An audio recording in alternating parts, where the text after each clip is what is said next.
무릎은 어떤 문제가 생기는가, 무릎의 병에 대해서 한번 알아볼게요. 대개 무릎이 아프면은 두 가지로 먼저 나눠야 돼요. 이건 아주 중요한 거예요. 이거는 가장 우리가 잘 알고 있어야 되는데, 하나는 이것이 다쳐서 생긴 것이냐, 예. 또 다른 하나는 이게 병으로 생긴 것이냐.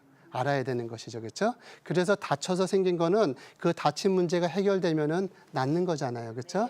그러나 그게 아니라 예를 들어서 관절염이 있다든지 또 뭐 류마티스 관절염, 통풍 관절염 이런 거, 뭐 결핵성 관절염 이런 질병들은 그거는 그 질병이 해결되지 않으면 계속 병이 생기는 거죠. 그래서 우리가 두 가지 크게 나누는데 하나는 다친 거냐, 하나는 병이냐. 이렇게 질병이냐 이렇게 얘기합니다. 그래서 다친 것은 다친 것에 맞는 치료를 해야 돼요. 빨리 잠깐 말씀을 드리면 다친 것은 예를 들어서 어디 가다 쾅 부딪혔어요. 부어올랐어요. 그리고 멍이 들었어요. 그리고 이렇게 뭐가 이렇게 자꾸 붓는 것 같아요. 근데 이렇게 보면 다리는 잘 움직여져. 그럼 대개 그 근처에 있는 것들이 부딪힌 거지 무릎 속에 부딪힌 거는 아닐 거예요. 그렇죠? 그래서 이런 경우는 어떻게 해야 돼요?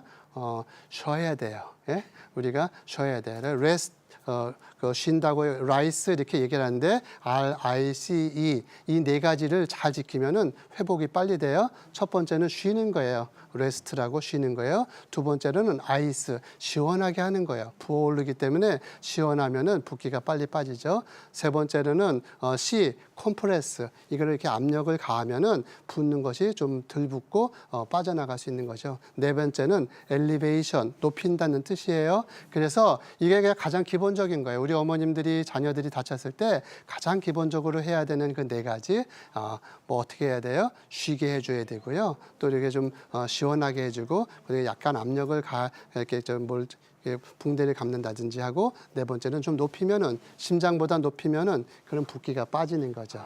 이게 가장 기본적인 이 네 가지인데 이걸 지키면 됩니다. 그런데 그게 아니라 쾅 다치고 났는데 다리가 약간 이렇게 덜렁덜렁한 것 같고 움직일 수가 없어요. 아파요. 그리고 막 이렇게 부어올랐어요. 그다음에 멍도 들고 그랬어요. 그러면 어떻게 해야 될까요? 이건 병원에 가야 돼요. 집에서 해결할 수 없어요. 그래서 집에 가서 병원에 가서 엑스레이도 찍어봐야 되고 때로는 MRI나 이런 검사를 할 수도 있어요. 대부분 의사들이 이렇게 만져보면 감이라는 게 있어, 그렇지? 늘 그게 환자분들을 치료하니까 그래서 그런 경우에 이것을 빨리 조치를 취해봐야 되고 무엇인가 손상이 생겼으면 그 손상을 해결해 주면은 치료가 끝나게 되는 거예요. 그분은 그 일평생 그걸로 속새길 일이 없는 것이죠.